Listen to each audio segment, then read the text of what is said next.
এই নরেন্দ্র মোদীর সঙ্গে হাত মিলিয়ে এখন আপনি চাপাই নবাবগঞ্জের সীমান্ত বর্ডারে যা শুরু করেছেন তা তো মেনে নেওয়ার মতো না। আজকেও ভারতের বিজেপিরা বিএসএফ যারা আছে ওনারা বাংলাদেশের অনেকটা তার কাটা যে বেড়া আছে ওদের এটা ওভারটেক করেও চলে এসেছে। আসার পরে আম গাছগুলো কুপিয়েছে ধারালো অস্ত্র দিয়ে। এরপর পরে আপনার ওদের হাতের মধ্যে টিয়ারছে মানুষদেরকে আহত করার জন্য, বিদায় করার জন্য যেরকম ষড়যন্ত্র পরিকল্পনা দরকার ওনারা হাতে নিয়েছে। এই যে নিউজে দেখেন আপনাদের যশোরের ছেলেরা মশাল হাতি নিয়ে রাতের বেলা মিছিল করেছে যশোরে। এই কারণেই করেছে বর্ডারের মধ্যে আমার এই বাংলাদেশের যারা দায়িত্ব পালন করতেছে বর্ডার গার্ড হিসাবে তাদের উপরে একাধারে নির্যাতন চালাচ্ছে। আপনারা এতদিন মাইক পেলে বলতেন দেশপ্রেম, এত কায়দায় আপনারা দেখালেন, অথচ এখন এদেশের শত্রু যারা, এদেশে মুসলমানদের সবচাইতে বেশি যারা শত্রু তাদের সঙ্গে আপনি হাত মিলিয়ে এই দেশে ক্ষমতায় বসার জন্য এখন ওই জায়গায় আপনি পড়ে আছেন, ওদের সহযোগিতা চাচ্ছেন। এই বাংলাদেশের মানুষেরা শরীরের মধ্যে এক ফোঁটা রক্ত থাকতে আপনার মতো জালেমকে ঢুকতে দেবে না। আপনি বলেন না যে আমি টুক করে ঢুকে পড়বো, একবার এসেই দেখেন না কেন শরীরের হাড় হুড্ডি গুলো থাকে কিনা। শফিকুল ইসলাম মাসুদ ভাইকে ইসলামী আন্দোলন করার কারণে ধরে নিয়ে যাওয়ার পরে রিমান্ডে পেটায় আর ডাক দিয়ে বলে তোরে একটা হাড় গরু আমরা আস্ত রাখবো না, তুই ভিক্ষা করে খাওয়ার মতো অবস্থাতেও থাকবি না।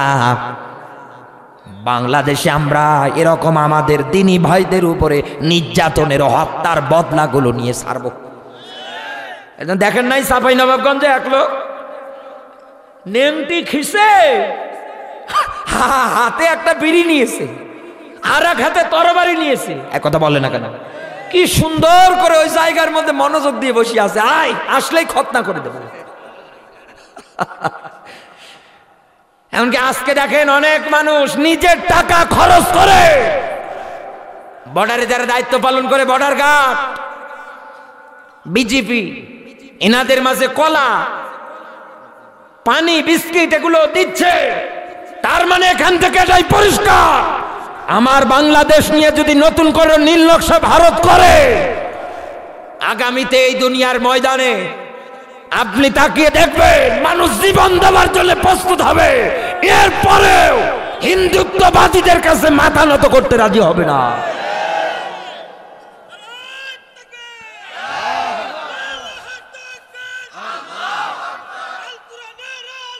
কারণ এই দুনিয়ার ময়দানে ইসলামের যারা শত্রু তাদের সঙ্গে আমাদের কোনো আপোষ নেই, আমরা তাদের সঙ্গে দুনিয়ার ময়দানে সম্পর্ক রাখতে চাই না। আপনি ভারতে গিয়ে হোলি খেলে মাথার মধ্যে সিঁদুর দেন আর আপনি দাবি করেন যে আমি মুসলমান, 5 ওয়াক্ত নামাজ পড়ি, হজ করি, উমরা করি, ঘোড়ার ডিম করেন আপনি।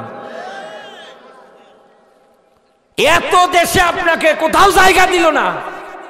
ভারতের পার্লামেন্টের মধ্যে, সংসদের মধ্যে এক নেতা বক্তৃতা দিচ্ছে, উনি তো হিন্দি বলছে, এটা একজনে বাংলায় এটা উপস্থাপন করতেছে যে আপনার আসামে কোথাও জায়গা দিল না আপনাকে। বাংলাদেশ 29টা জোড়া দিলে যত বড় হবে, ভারত একাই অত বড়। এই 29টা প্রদেশের একটা প্রদেশেও আপনাকে জায়গা দিল না। তথা এনার বিষয়ে বলছে বাংলাদেশের এই বুড়ি শয়তানের কথা, যে কোথাও জায়গা দিল না।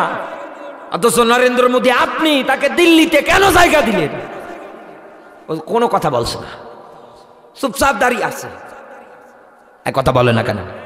তার মানে এখান থেকে এটাই স্বার্থ ছাড়া দুনিয়া চলে না।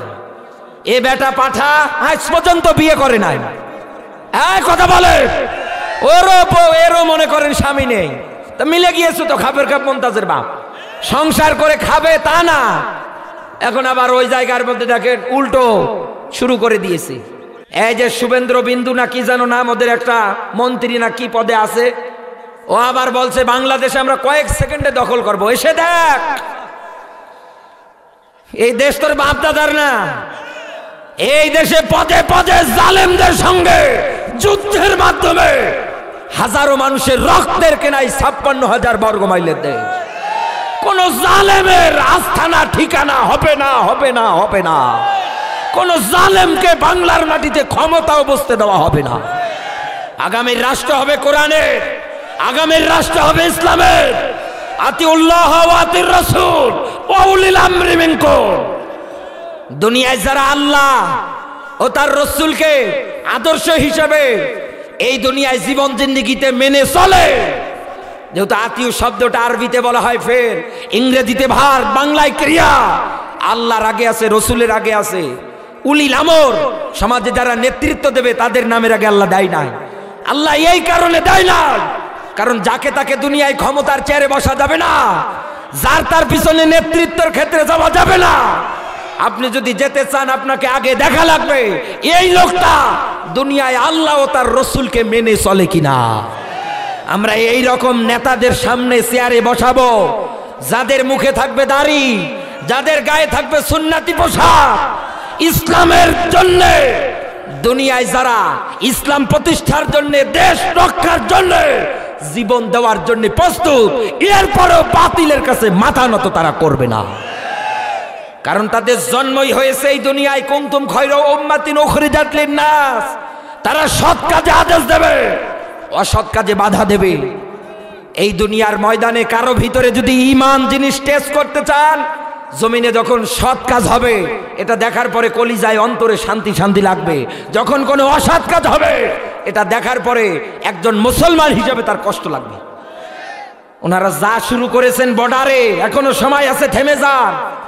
এই 56,000 বর্গ মাইলের তৌহিদি জনতা যদি একবার খেপে যায়, দেখবেন আবার সামনে একটা নতুন যুদ্ধেও সূচনা হবে। কারণ এই দেশ আমরা ছেড়ে দিতে নেই। রাজি আছেন আপনারা? দেবেন ছেড়ে? আমার বন্ধুরা, আমি আপনাকে কাফের চেনানোর ক্ষেত্রে এতগুলো কথা বললাম।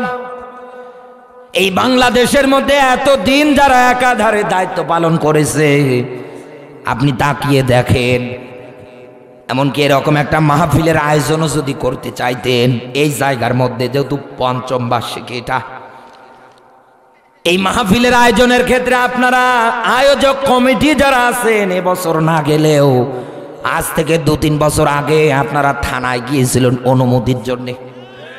ওই জায়গার মধ্যে যাওয়ার পরে আপনারা পারমিশন চাইতেন, অনুমতি চাইতেন, অথচ 96% মুসলমান যেই দেশে, কিসের অনুমতি, কিসের পারমিশন?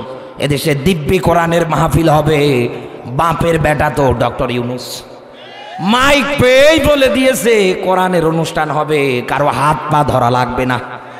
আমরা তো এইরকম মানুষ চাই যারা ইসলাম প্রতিষ্ঠার জন্য এগিয়ে আসবে, যারা দুনিয়ার ময়দানে শান্তি প্রতিষ্ঠার জন্য চেষ্টা চালাবে। এই রকম মানুষদের জীবন দিয়ে হলেও আমরা এই দেশে রক্ষা করব। কিন্তু এতদিন এরা ম্যাক্সিমাম জেলাগুলোতে যাওয়ার পরে মাহফিলের ডেট নাই, কমিটিরা মোবাইলের মাধ্যমে ভিডিও ফোনে দেখে সব কিছু ঠিকঠাক করে ফেলে। পথ খরচের জন্য কিছু রাহা খরচ, টাকা পয়সাও তারা পাঠিয়ে দেয় বড় আশা নিয়ে। কারণ ডেট যদি পরবর্তীতে না পায়, যখন এই মাহফিলের অনুমতির জন্য থানায় যায়, ওনারা জিজ্ঞাসা করে কোন বক্তারে দাওয়াত দিয়েছেন, বলে আলমগীর হোসেন বিপ্লবী। বলে এ তো রাজনীতি করে, এ হবে না, এই জায়গার মধ্যে আসতে দেওয়া যাবে না। সেদিন বগুড়াতে যাওয়ার পরে ডাক দিয়ে বলছে, ভাই আপনারা আমরা একটা মাহফিল করিয়েছিলাম, ওই মাহফিলের মধ্যে থানা থেকে অনুমতি পারমিশন পাশ করাতে গিয়ে আমাদের কাছ থেকে 30,000 টাকা ওনারা টেবিলের নিচ দিয়ে নিয়েছে। বসে বক্তারা নিষেধ নেই, তবে 30,000 টাকা দেয়া লাগবে। কি করব আমরা? এলাকায় প্রচার করে দিয়েছি, সব জায়গায় বলেছি আপনাকে নিয়ে আসবো। এখন যদি না নিয়ে আমরা তো বেইজ্জতের কাতারে পড়ে যাব। উপায় না পেয়ে টাকা দিতে বাধ্য হয়েছি। এরপরে আপনার চাপাই নবাবগঞ্জে শিবগঞ্জ থানায় যাওয়ার পরে মাহফিল কমিটির ভাই এসে ডাক দিয়ে বলছে, ভাই মন খুলে ওয়াজ করবেন, কে বাধা দেয় আমি দেখবো। বললাম, ভাই আপনি চেতলেন কেন এত? বলে, ভাই চেতার কারণ আছে। খানের কাছে মুখ নিয়ে বলছে, ভাই শুধু আপনার এই জায়গায় আনতে গিয়ে আমাদের 25,000 টাকা থানায় জমা নিয়েছে। শুধু আমি না, এরকম কত জায়গার মধ্যে দেখেন আপনি নিয়েছে, প্রকাশ করে না। তাই এক কথা বলে 56,000 এই বর্গ মাইলের দেশে এতদিনে আপনি তাকিয়ে দেখেন কোরআন প্রসারও নাই, এরকম প্যান্ডেল, এমনকি আলেমদের দাওয়াত পর্যন্ত দেয়া হতো, এরপরেও সব কমপ্লিট। কত জায়গায় দেখেছেন আলেমদেরকে স্টেজে উঠতে পর্যন্ত দেয় না, স্টেজ থেকে তাড়িয়ে দেয়।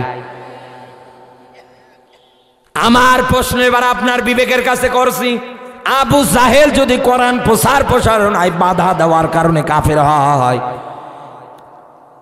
এই বাংলাদেশে 16-17 বছরের রাজনীতি করার ক্ষেত্রে অনুমতির দোহাই দিয়ে যারা মাহফিল করতে দেয় নাই, আলোচককে যারা স্টেজে উঠতে দেয় নাই, যারা আলেমদের সঙ্গে খারাপ আচরণ করেছে, আপনি হিসাব করে মেলান, আবু জাহেল যদি কাফের হয় এটা তো আরো কাফের।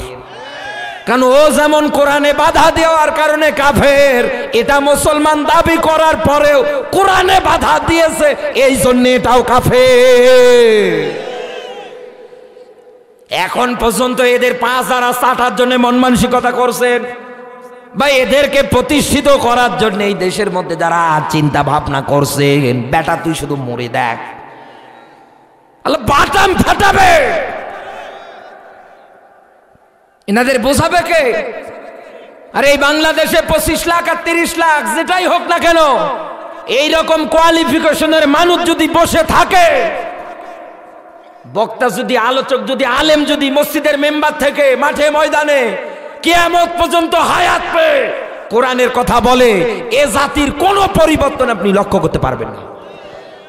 কারণ আল্লাহর স্পষ্ট ব্যাখ্যা, যারা কাফের হবে নবী এদের দাওয়াত দিলেই কি আর না দিলেই কি, সতর্ক করলেই কি আর না করলেই কি, দুইটাই সমান। লাইক মিনুন, কোন দিন এরা দুনিয়া ঈমান আনবে না।